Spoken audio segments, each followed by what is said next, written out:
সবথেকে বেশি ট্রফি অর্জনের রেকর্ডটা মেসি, কিন্তু নিজেকে সেরা বলে রোনালদো। পারফরমেন্সের জন্য রেকর্ড 6টা গোল্ডেন বুট পাইছে মেসি, কিন্তু নিজেকে সেরা বলে রোনালদো। পারফরমেন্সের জন্য রেকর্ড 5টা প্লেমেকার অ্যাওয়ার্ড পাইছে মেসি, কিন্তু নিজেকে সেরা বলে রোনালদো।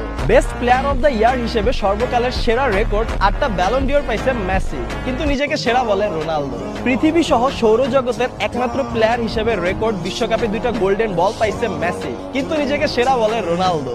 ম্যাচ সেরা প্লেয়ার হিসেবে রোনালদো থেকে ডাবল এবং ওয়ার্ল্ডে হাইয়েস্ট 341 ম্যাচে ম্যান অফ দ্য ম্যাচ হিসেবে নির্বাচিত হয়েছে মেসি, কিন্তু নিজেকে সেরা বলে রোনালদো। খেলায় স্কিলস পরিদর্শনে হাইয়েস্ট সাকসেসফুল ড্রিবলিং এর রেকর্ডটা মেসির, কিন্তু নিজেকে সেরা বলে রোনালদো। অন্যকে গোল করানোর সুযোগ করে দিয়ে প্রায় 400 অ্যাসিস্টের রেকর্ড নিয়ে একমাত্র প্লেয়ার হিসেবে রয়েছে লিওনেল মেসি, কিন্তু নিজেকে সেরা বলে রোনালদো। ফুটবল হিস্ট্রিতে হাইয়েস্ট বিগ চান্স ক্রিয়েটের রেকর্ডটাও মেসির, কিন্তু নিজেকে সেরা বলে রোনালদো। শুধুমাত্র ম্যান অফ দ্য ম্যাচ না, সর্বোচ্চ প্লেয়ার অফ দ্য টুর্নামেন্টের রেকর্ডটাও মেসির, কিন্তু নিজেকে সেরা বলে রোনালদো। ডিবক্সের বাইরে থেকে সর্বোচ্চ গোল করার রেকর্ডটাও মেসির, কিন্তু নিজেকে সেরা বলে রোনালদো। বিশ্বকাপের পর